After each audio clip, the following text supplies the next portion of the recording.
Hello दोस्तों, मेरा नाम है यश। स्वागत है आपका मेरे चैनल द ट्रेलर में। आज मैं आपको जापान के एक ऐसे शख्स की कहानी सुनाने जा रहा हूं जिसने वहां के इंजीनियर, साइंटिस्ट और डॉक्टर्स को अपने साथ शामिल किया और एक ऐसा बायोलॉजिकल केमिकल हथियार तैयार किया जिसने पूरे टोक्यो को अपनी चपेट में ले लिया। कहने को तो ये शख्स एक बाबा था जो लोगों को स्पिरिचुअलिटी और शांति का पाठ पढ़ाता था, मगर इसकी आड़ में वो एक ऐसा रैकेट चला रहा था जिसकी वजह से पूरे टोक्यो की जान दांव पर थी और जब तक सच्चाई सबके सामने आई तब तक बहुत देर हो चुकी थी। ये वही शख्स था जिसने टोक्यो पुलिस को इस कश्मकश में डाल दिया कि उनके शहर में आखिर हो क्या रहा है, और जब उन्होंने इसकी तहकीकात करनी शुरू की तब उनके होश उड़ गए, क्योंकि ऐसा कुछ न उन्होंने पहले कभी देखा और ना ही सुना था। कहानी शुरू हुई 20 मार्च सन 1995 को, जब 26 साल की कियोका इजुमी सुबह 8:10 पर टोक्यो मेट्रो स्टेशन पहुंचती है। स्टेशन पहुंचते ही उसकी मेट्रो ट्रेन आ जाती है और रोज़ की तरह सेम सीट पर बैठकर वो अपनी बुक पढ़ने लगती है। ये उसका रोज़ का मामूल था, मगर आज उसके साथ कुछ ऐसा होने वाला था जो उसने कभी सोचा भी नहीं था। और अभी वो बुक पढ़ ही रही थी कि तभी अचानक उसकी सांस रुकने लगी और उसके सीने में ऐसा दर्द होने लगा जैसे उसे गोली मारी गई हो। इस मेट्रो में महज 15 मिनट पहले ही एक शख्स लिक्विड से भरा एक प्लास्टिक बैग मेट्रो ट्रेन की सीट के नीचे रख गया था और एक छतरी की नोक से उसने इस बैग में छेद कर दिया था। इस प्लास्टिक बैग में जो लिक्विड था वो सेरिन था, और ये दुनिया के सबसे खतरनाक केमिकल्स में से एक है जो सीधे इंसानों के नर्वस सिस्टम पर अटैक करता है और किसी की भी जान ले सकता है। इजुमी को समझ नहीं आ रहा था कि उसके साथ क्या हो रहा है, और वो इस बात से बेखबर थी कि वो जापान के इतिहास के सबसे बड़े बायोलॉजिकल टेररिस्ट अटैक की शिकार बनने वाली है। जिस आदमी के ऑर्डर्स पर ये अटैक हो रहे थे उसे लोग भगवान मानते थे, और ये कहानी एक ऐसे अंधे मसाज थेरेपिस्ट की है जिसने कई साइंटिस्ट को अपने साथ शामिल कर लिया ताकि वो टोक्यो के सबवे सिस्टम को जहर देकर मार सके। स्पिरिचुअलिटी और भक्ति के पीछे छुपा ये शख्स एक शैतान था जिसने कई $1 मिलियन का एम्पायर खड़ा कर लिया, और जिसकी वजह से पूरा टोक्यो जहरीली सांस लेने पर मजबूर हो गया, जिसकी शुरुआत योगा क्लासेस और स्नेक ऑयल से हुई। ये कहानी सबवे अटैक से कई साल पहले शुरू होती है, जिसमें चिजुओ मात्सुमोटो नाम का एक लड़का था, और इस लड़के का जन्म सन 1955 में एक गरीब परिवार में हुआ जो मैप बनाने का काम करता था। मात्सुमोटो एक आंख से अंधा था और उसकी दूसरी आंख में भी हल्की रोशनी थी, जिसकी वजह से वो ठीक से देख नहीं पाता था, मगर इसके बावजूद भी वो बहुत शातिर और चालाक था। मात्सुमोटो विकलांगों के एक स्पेशल स्कूल में पढ़ता था जहां वो अपने साथ पढ़ने वाले ब्लाइंड बच्चों को आपस में लड़वाकर मज़े लेता था और साथ ही साथ उनसे उनके पैसे भी छीन लेता था। बचपन से ही वो ये बात समझ गया था कि लोगों की कमज़ोरी का फ़ायदा उठाकर वो पावरफुल बन सकता है, और ये बात उसके दिलो दिमाग में घर कर गई। बहरहाल सन 1975 में अपना ग्रेजुएशन कंप्लीट करने के बाद उसे एक मसाज थेरेपिस्ट की जॉब मिल गई, और डिसेबल होने के नाते उसके लिए एक रिस्पेक्टेबल जॉब थी, जिसके बाद उसने शादी कर ली। कुछ वक्त मसाज थेरेपिस्ट के तौर पर काम करने के बाद उसने अपनी बीवी के साथ मिलकर एक शॉप खोल ली जहां वो चाइनीज़ हर्बल मेडिसिन बेचने लगा, और यहीं से शुरू हुआ उसके क्राइम का वो सफ़र जिसने उसे जापान का मोस्ट वांटेड क्रिमिनल बना दिया। धीरे धीरे उसकी हर्बल मेडिसिन शॉप फ्रॉड का अड्डा बनती चली गई, जहां वो नकली दवाइयों को जादुई दवा बताकर कस्टमर्स को बेचने लगा। सस्ते दामों पर तैयार हुई नकली दवाइयों को वो कई हज़ारों येन में बेचता था, और इस तरह अगले कई सालों तक उसने बहुत पैसे कमाए, मगर सन 1983 आते आते उसका ये पर्दाफाश हो गया। पुलिस ने मात्सुमोटो को नकली दवाइयां बेचने और कस्टमर्स के साथ फ्रॉड करने के जुर्म में जेल भेज दिया, जिसके बाद उसकी शॉप सील कर दी गई और उसे बैंकरप्सी और शर्मिंदगी का सामना करना पड़ा। जहां ज़्यादातर लोग जेल जाने के बाद सुधर जाते हैं, वहीं मात्सुमोटो के दिमाग में अब कुछ और ही चल रहा था। वो अब अपने सेल में बैठकर हर वक्त मेडिटेशन करने लगा और साथ ही साथ ईस्टर्न फिलॉसफी में बुद्धिज़्म को पढ़ने लगा, और ये सब कुछ वो खुद को बदलने के लिए नहीं बल्कि उस दुनिया से बदला लेने के लिए कर रहा था जिसने उसे फ्रॉड कहकर एक्सपोज किया था। बुद्धिज़्म में उसने कर्मा और अंतरात्मा के बारे में पढ़ा, मगर उसके खुराफाती दिमाग में ये सारी चीज़ें एक हथियार थीं जिनसे वो लोगों को मैनिपुलेट कर सकता था। जेल से रिहा होने के बाद वो पूरी तरह गायब हो गया और अपनी पहचान बदलकर अपना नाम शोको असाहारा रख लिया। वो खुद को एक गुरु बताने लगा जो लोगों को यह बताता कि वो एक दिव्य शक्ति है, और इस झूठ की बिना पर वो एक एम्पायर बनाने वाला था। सन 1986 में उसने टोक्यो में अपना एक योगा स्टूडियो खोला जिसका नाम उसने ओम शिनो टोकाई रखा। ये योगा स्टूडियो उन जापानीज़ लोगों के लिए था जो जापान की दौड़ भाग भरी ज़िंदगी से परेशान हो चुके थे और अपनी ज़िंदगियों में सुकून चाहते थे। असारा इन सभी लोगों को वहाँ मेडिटेशन कराता और साथ ही साथ उन्हें एक एहसास कराया जाता कि स्पिरिचुअलिटी में ही सुकून है, जिसकी वजह से धीरे धीरे योगा स्टूडियो में लोग बढ़ने लगे। लोगों को लग रहा था कि इस योगा क्लास में उनकी ज़िंदगियां बदल जाएंगी, और बदली भी, मगर वैसे नहीं जैसा उन्होंने सोचा था, क्योंकि इस योगा क्लास में इतिहास की सबसे बड़े कल्ट की शुरुआत होने वाली थी। सन 1987 आते आते असारा ने अपनी एक चमत्कारी संत की इमेज बना ली थी, जिसमें एक मैगजीन में उसकी फ़ोटो छपी और उस फोटो में वो ज़मीन से 2 फीट ऊपर हवा में बैठा हुआ था। असारा के मानने वालों के लिए एक चमत्कार था, और साथ ही साथ उन्हें ये यकीन भी हो गया कि असारा के पास अद्भुत शक्तियाँ हैं। हालांकि मैगजीन में छपी इस फोटो का चमत्कार से कोई लेना देना नहीं था, और असलियत में कैमरा एंगल्स और छुपी हुई सीट की वजह से वो हवा में बैठा था, मगर उसके भक्त इस बात से बेखबर थे। अब वो टीवी रेडियो पर अपने इंटरव्यूज़ देने लगा, और साथ ही साथ उसने एक कहानी भी बनाई कि एक बार वो जापान के गांव से होकर गुजर रहा था, और तभी एक आसमानी ताकत ने आकर उससे कहा कि ऊपर वाले ने उसे अपने कामों के लिए चुना है। वो इस झूठी कहानी के जरिए जापान के इंटेलिजेंट हाई क्लास लोगों को टारगेट करना चाहता था, और इसीलिए उसने एडवांस मेडिटेशन टेक्निक्स ईजाद की जिनके साथ मॉडर्न टेक्नोलॉजी जुड़ी हुई थी। सन 1989 आते आते ये योगा सेंटर एक ऑर्गेनाइजेशन में बदल गया, जिसका नाम ओम शिनरिक्यो रख दिया गया, और अब यहाँ कई सैकड़ों लोग जमा होने लगे जो वहाँ के यूनिफॉर्म्स पहनते और घंटों असारा की बातें सुनते। असारा को जब ये यकीन हो गया कि अब लोग उस पर आंख बंद करके यकीन करने लगे हैं, तब उसने लोगों को चुनने का प्रोसेस शुरू किया। इन योगा सेंटर्स में जो लोग आते थे उनमें डॉक्टर्स, इंजीनियर्स और साइंटिस्ट भी शामिल थे, और इसीलिए उसने मेडिकल और इंजीनियरिंग से जुड़े स्टूडेंट्स को अपना निशाना बनाया। उसने इन स्टूडेंट्स से कहा कि वो अपने टैलेंट को दुनिया की भलाई के लिए इस्तेमाल करें, ना कि बड़ी बड़ी कंपनीज के लिए, और ये स्टूडेंट्स इस बात से बेखबर थे कि इसकी आड़ में असारा उन्हें हथियार की तरह इस्तेमाल करने वाला है।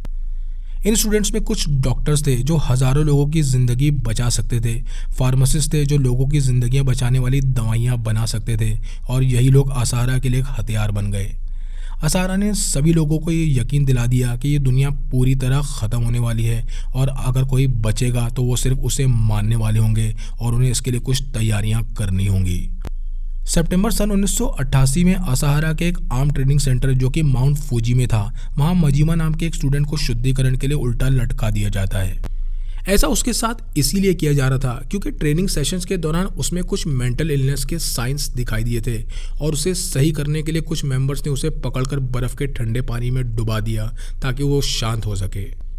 इस शुद्धिकरण के पीछे की वजह यह थी कि मजीमा के बुरे कर्मों को धोकर उसे शांति दी जा सके, मगर इसी दौरान कुछ ऐसा हुआ जिसने असारा और इस योगा सेंटर के पीछे के काले कारनामों का पर्दाफाश कर दिया। इस शुद्धिकरण के दौरान मजीमा की मौत हो जाती है, और ये बात जब असारा की टीम के लोगों को पता चली तब उनके हाथ पैर फूल गए, और उनके बीच एक मीटिंग बुलाई जाती है। इस मीटिंग के दौरान एक टीम मेंबर कहता है कि अगर इस मौत की खबर पुलिस को लग गई तो वो सभी एक्सपोज हो जाएंगे और सब कुछ बर्बाद हो जाएगा। उन्हें सबसे बड़ा खतरा ये था कि अगर मीडिया ने स्टोरी को कवर कर लिया तो उनका भांडा फूट जाएगा, मगर जहां सबको मुसीबत दिखाई दे रही थी वहीं असारा इसमें एक मौका ढूंढ लेता है। काफ़ी देर चुप रहने के बाद वो कहता है कि ये मजीमा के कर्मा थे कि वो मर गया और हमने उसे मुक्ति दी है। उसी रात असारा के चुने हुए मेंबर्स ने मजीमा की बॉडी को चुपचाप जला दिया और उसकी राख को एक तालाब में फेंक दिया। इस बारे में ना तो कोई पुलिस रिपोर्ट हुई, ना ही कोई तहकीकात हुई, और एक जवान शख्स जो शांति के लिए योगा सेंटर आया था उसे चुपचाप मौत के घाट उतार दिया गया।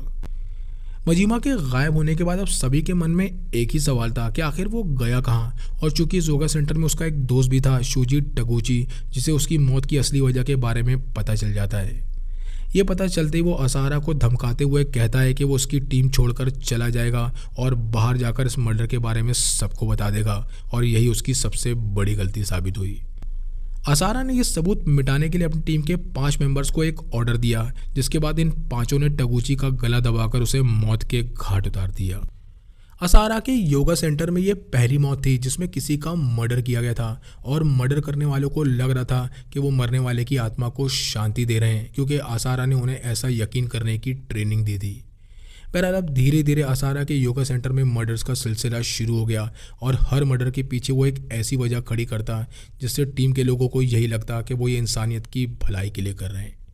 बुद्धिज़्म में एक कहावत है कि अच्छे कामों का नतीजा अच्छा होता है और बुरे कर्मों की सज़ा मिलती है, और असारा ने इस बात को अपने फ़ायदे के लिए हथियार की तरह इस्तेमाल किया। उसका कहना था कि इस योगा सेंटर के बाहर की दुनिया में जो भी लोग रह रहे हैं वो सभी बुरे कर्म कर रहे हैं, और मरने के बाद उन्हें इसकी सज़ा मिलेगी। वो अपने फॉलोअर्स को ब्रेन वॉश करने लगा कि वो सभी बहुत सुपीरियर हैं और उनमें ये शक्ति है कि वो बुरे कर्म करने वालों को मारकर उन्हें मुक्ति दे सकते हैं। उनके हिसाब से वायलेंस अब इंसानियत की मदद थी और इस कल्ट के तहत वो लोग जगह जगह लोगों को मार रहे थे और आग लगा रहे थे। सन 1999 आते आते योगा सेंटर अब एक शैडो गवर्नमेंट की तरह काम करने लगा, जिसमें वो सभी दुनिया को ख़त्म करने की तैयारी कर रहे थे। असारा अब अपने जितने भी ऑपरेशंस करवाता उनमें बाकायदा स्टैंप और सील लगी होती और इसे अलग अलग डिपार्टमेंट अंजाम देते जिनका एक हेड होता। असारा ने मिनिस्ट्री ऑफ फाइनेंस भी बना रखी थी, जिसका हेड हिसाको इशी था और यही वो शख्स था जो इस कल्ट को $multi million में बदल रहा था। इस ऑर्गेनाइजेशन में जो भी नया शख्स शामिल होता वो अपना घर बार, पैसे और सभी कीमती चीज़ें सरेंडर कर देता और ये असारा की कमाई का एक बहुत बड़ा जरिया था। वो अपने नहाए हुए पानी की एक बोतल को $1000 में बेचता और उसके खून की कीमत थी $10,000 और लोग उसे पवित्र समझकर खरीदने लगे, जिससे असारा बेशुमार पैसे कमा रहा था। अपने इस काले धंधे को छुपाने के लिए असारा ने कुछ असली बिजनेस जैसे फिटनेस क्लब्स, रेस्टोरेंट्स और कंप्यूटर सेंटर्स भी खोले ताकि किसी को उस पर कोई शक ना हो। इस ऑर्गेनाइजेशन के फॉलोअर्स बिना पैसों के यहाँ 18-18 घंटे काम करते, जिसमें कमाए हुए पैसों से केमिकल हथियार बनाने का काम किया जाता और साथ ही साथ इस ऑर्गेनाइजेशन के बिजनेस अब दूसरे देशों में भी फैलने लगे। जहाँ श्रीलंका में टी प्लांटेशन का काम शुरू किया गया, वहीं ऑस्ट्रेलिया में शीप फार्मिंग शुरू की गई और इन बिजनेस के पीछे जो शेल कंपनीज बनाई गई थी वो हाईटेक इक्विपमेंट्स, केमिकल्स और दवाइयाँ खरीद रही थी जो आगे उनके ऑपरेशन में काम आने वाली थी। इस ऑर्गेनाइजेशन में हेल्थ मिनिस्ट्री डिपार्टमेंट भी था, जिसे डॉक्टर इकुओ हयाशी लीड कर रहा था और ये अपने आप में बहुत ख़तरनाक डिपार्टमेंट था। वो डॉक्टर जिसने लोगों की जान बचाने की कसम ली थी, अब वही लोगों को मुक्ति देने के नाम पर उन्हें टॉर्चर कर रहा था। इस ऑर्गेनाइजेशन से गद्दारी के शक में लोगों को ड्रग्स देकर बेहोश किया जाता या उन्हें मार दिया जाता और ये सब कुछ डॉक्टर हयाशी अपने हाथों से कर रहा था। उसने अलग अलग ट्रीटमेंट्स निकाले थे, जिसमें ट्रूथ सीरम को इलेक्ट्रिक शॉक के साथ दिया जाता ताकि मेंबर्स की मेमोरी मिटाई जा सके। जो भी लोग इस ऑर्गेनाइजेशन को छोड़ने की कोशिश करते उन्हें किडनैप करके मार दिया जाता और साथ ही साथ उनकी पहचान मिटाने के लिए उनके फिंगरप्रिंट्स मिटा दिए जाते और उनका चेहरा बिगाड़ दिया जाता ताकि कोई उन्हें पहचान न सके। ऐसा करने के पीछे की वजह यह थी कि कोई भी उनके ज़रिए ऑर्गेनाइजेशन तक ना पहुंच सके और किसी को ये ना पता चले कि वहाँ क्या हो रहा है। Ministry of science and technology को जो शख्स लीड कर रहा था वो था हिडियो मुराई और वो ऐसे हथियार बना रहा था जो असारा की ताकत को और बढ़ाने वाले थे। उसने भूकंप लाने के लिए मशीन्स बनाई और साथ ही साथ ऐसी मशीन्स भी बनाई जो ह्यूमन बॉडी को भाप में बदल देती थी और ये मारे गए लोगों को गायब करने में बहुत काम आ रही थी। इन साइंस प्रोजेक्ट की आड़ में दूसरे साइंटिस्ट का ध्यान बटाया जा रहा था और वहीं इससे भी ज़्यादा खतरनाक हथियार चुपचाप खामोशी से बनाए जा रहे थे। असारा ये सब इसीलिए करवा रहा था ताकि जब वो भूकंप की भविष्यवाणी करे तब इन मशीन्स के ज़रिए भूकंप कराया जाए और उसकी भविष्यवाणी सच हो जाए, मगर ऐसा हो नहीं पा रहा था और कुछ फॉलोअर्स को असारा की जादुई ताकत पर शक होने लगा। बहरहाल 17 जनवरी सन 1995 की सुबह 5:46 पर कोबे जापान में एक बहुत बड़ा भूकंप आता है, जिसमें लगभग 6000 लोग अपनी जान गंवा देते हैं। इस भूकंप के कुछ ही देर बाद एक वीडियो दिखाया जाने लगता है जिसमें असारा सबको ये बता रहा था कि इस भूकंप के बारे में उसने पहले ही बता दिया था और ये भी बताया था कि भूकंप किस जगह आएगा और मैं आगे होने वाली चीज़ों को देख सकता हूँ। असारा ने यह भी कहा कि अगला हादसा आर्मेगेडोन में होने वाला है और सिर्फ वो और उसकी ऑर्गेनाइजेशन के लोग ही बच पाएंगे, जिसके लिए उन्हें पावरफुल हथियारों की ज़रूरत होगी। अब तक इस ऑर्गेनाइजेशन की लैब में लगभग 100 साइंटिस्ट हो चुके थे और वो $30 मिलियन के इक्विपमेंट्स के साथ काम कर रहे थे। उन सबका एक ही मकसद था कि वो किसी भी तरह बायोलॉजिकल और केमिकल वेपन तैयार किए जाएं ताकि वो आने वाले हादसे से बच सकें, मगर वो सभी ये नहीं जानते थे कि ये हथियार किसी और मकसद के लिए तैयार करवाए जा रहे हैं। इस पूरी बायोलॉजी टीम का हेड था सीची एंडो और वो खतरनाक बैक्टीरियल वायरस बना रहा था जो जानलेवा हो सकते थे। उनका टारगेट था कि वो इस वायरस को खाने और एक दूसरे के जरिए लोगों तक फैलाएं और इसके लिए पहली कोशिश उन लोगों ने टोक्यो शहर में सन 1993 में की। एक वैन रात को टोक्यो शहर की सड़कों पर इधर उधर घूम रही थी और इस वैन के ऊपर एक मशीन लगी थी जिसमें से ये वायरस हवा के जरिए जगह जगह फैलाया जा रहा था। उनका एक ही प्लान था कि वो सड़क पर चलते हुए लोगों को मार दें और जापानीज गवर्नमेंट को उनके घुटनों पर ले आए। बहरहाल उनका ये प्लान फेल हो गया और उनका बायोलॉजिकल वेपन वायरस फैलाने में नाकाम रहा। इस वायरस को फैलाने की दूसरी कोशिश उन्होंने इंपीरियल पैलेस के पास की, जहां रॉयल फैमिली की शादी चल रही थी और वो इस पूरी फैमिली को टारगेट करना चाहते थे, मगर यहाँ भी वो नाकाम रहे। तीसरी कोशिश में इस बार उन्होंने एक ब्रीफकेस का इस्तेमाल किया जिसमें स्प्रेयर्स रखे थे और इस ब्रीफकेस को मेट्रो स्टेशन पर रख दिया गया ताकि गवर्नमेंट ऑफिसर्स को टारगेट किया जा सके, मगर इस बार भी वो फेल हो गए। लगातार 3 बार नाकाम होने के बाद भी उन्होंने हिम्मत नहीं हारी और अब उन्होंने और ज़्यादा जहरीले बैक्टीरिया से वायरस बनाना शुरू कर दिया और इसका एक्सपेरिमेंट उन्होंने अपने हेडक्वार्टर की छत पर किया। इस बार उनका ये वायरस पहले से बेहतर था, जिसमें धुएं की वजह से कुछ परिंदे और जानवर मारे गए, मगर इससे इंसानों को अभी भी कोई खतरा नहीं था। अब उन्होंने ये वायरस लिक्विड अलग अलग गाड़ियों में लोड किया और इन गाड़ियों को सेंट्रल टोक्यो के अलग अलग एरियाज़ में चलाकर इसे स्प्रे के ज़रिए फैलाना शुरू कर दिया, मगर इस बार भी कुछ नहीं हुआ। उन्होंने इस ऑपरेशन को कामयाब बनाने के लिए सेंट्रल अफ्रीका से इबोला वायरस के सैंपल्स भी मंगाए, मगर वो सभी फेल हो गए और कोई भी सिविलियन मारा नहीं गया। अब असारा के पास एक ही रास्ता बचा था और वो थी केमिस्ट्री टीम, जिसे मसामी सूचिया लीड कर रहा था और ये ऑर्गेनिक केमिस्ट्री का स्टूडेंट था। जहाँ उनके अटैक करने के दूसरे रास्ते नाकाम हो गए थे, वहीं उनका ये केमिकल वेपन काम कर गया, क्योंकि उन्होंने सेरिन नाम का एक केमिकल वेपन बनाया था जिसका इस्तेमाल उन्होंने भेड़ों पर किया और वो कामयाब हो गए। जून सन 1994 को इस ऑर्गेनाइजेशन ने ये सेरिन वायरस 3 जजेस के घर के बाहर छोड़ दिया ताकि उन्हें मारा जा सके, मगर गलती से 3 मासूम लोगों को इसमें अपनी जान गंवानी पड़ी। इसका साफ मतलब था कि अब सेरिन काम कर रहा है और ये काफ़ी जानलेवा भी है, और सन 1995 में वो इस खतरनाक केमिकल का मास प्रोडक्शन शुरू करवा देता है। इस पूरे मास प्रोडक्शन की जिम्मेदारी सुचिया को दी गई और उसने अपनी देखरेख में 70 टन सेरिन बनवाया, जो कई लाखों लोगों को मारने के लिए काफ़ी था। अगर सब कुछ उनके प्लान के मुताबिक रहा तो वो पूरे टोक्यो पर जहरीली गैस छोड़ने में कामयाब हो जाएंगे और असाहारा हर उस शख्स को मारने में कामयाब हो जाएगा जो उसके और उसकी ऑर्गेनाइजेशन के खिलाफ है। वो लोग अभी इसकी तैयारी कर ही रहे थे कि तभी उनकी मैन्युफैक्चरिंग यूनिट में एक जहरीली गैस लीक होने लगती है, जो दरवाज़ों से होते हुए बाहर जाने लगी और आसपास के लोगों का कहना था कि उन्हें एक अजीब से केमिकल की बदबू आ रही है। ये खबर मिलते ही पुलिस ने जब फैक्ट्री के पास की मिट्टी के सैंपल्स लिए तब उन्हें उसमें सेरिन के ट्रेसेस मिले और ये देख पुलिस घबरा गई। पहली बार पुलिस के हाथ कोई ऐसा सबूत लगा था जो जानलेवा केमिकल गैस की तरफ इशारा कर रहा था, और तभी पुलिस न्यूज़पेपर में खबर छपवा देती है कि उन्हें असाहारा की फैक्ट्री के पास से जहरीली गैस के सैंपल्स मिले हैं। इस खबर से उसकी पूरी ऑर्गेनाइजेशन में हड़कंप मच जाता है और वो सारे जहरीले केमिकल्स में आग लगवा देता है, जिसमें सेरिन भी शामिल था। कुछ ही हफ्तों में इस फैक्ट्री में एक नकली दीवार बनाई गई जिसके पीछे पूरी लैब छुपा दी गई और ये देखने में एक ऐसा हॉल लग रहा था जहां पूजा की जाती हो। अब अगर पुलिस यहां पहुंच भी जाती तो उन्हें एक ऐसी जगह देखने को मिलती जहां सिर्फ मेडिटेशन और शांति की बात होती थी। इतना सब कुछ करने के बाद भी पुलिस अपनी इन्वेस्टिगेशन में लगी रही और मिट्टी के सैंपल्स और लोगों की गवाही की बिना पर एक ऐसा केस बनता चला गया कि असाहारा भी इसे छुपा नहीं पाया। इसी दौरान इस ऑर्गेनाइजेशन के मेंबर्स से एक बहुत बड़ी गलती हो गई और वो ये थी कि वो एक ऐसे आदमी को किडनैप कर लेते हैं जिसकी बहन इस ऑर्गेनाइजेशन से भाग गई थी और वो काफ़ी अमीर थी। असारा किसी भी कीमत पर इस लड़की को ऑर्गेनाइजेशन में वापस लाना चाहता था, खास करके वो दौलत जो उसके पास थी, मगर उसका भाई अपनी बहन की लोकेशन बताने से मना कर देता है। इसके बाद इस आदमी को लगातार ड्रग्स देकर नशे में रखा जाने लगा और आखिरकार ड्रग्स का ओवरडोज होने की वजह से उसकी मौत हो गई। हालांकि वो लोग हर बार मरने वाले की बॉडी को खामोशी से डिस्पोज कर देते थे, मगर इस बार बॉडी ले जाते वक्त किसी की नज़र उन पर पड़ गई। ये आदमी चुपके से उस कार की नंबर प्लेट को रिकॉर्ड कर लेता है जिसपे वो बॉडी ले जा रहे थे, और जब पुलिस ने इस कार को ट्रेस किया तब वो ऑर्गेनाइजेशन के एक मेंबर तक पहुंच गए। मार्च 1995 आते आते पुलिस अब सारे सबूतों की बारीकी से छानबीन शुरू करती है, जिसमें मिट्टी से मिले सेरिन के सैंपल, बॉडी ले जाने में इस्तेमाल हुई वैन और गायब हुए लोग और उनकी रहस्यमयी मौत, इन सभी से पुलिस के सामने एक पैटर्न उभर कर आ रहा था। आखिरकार पुलिस फैसला करती है कि वो अगले 3 दिनों में असाहारा के सेंटर पर रेड मारेंगे, मगर इस बात की खबर असाहारा को पहले ही लग गई और ये खबर उसे पुलिस में काम करने वाले उसके खबरियों ने दी थी।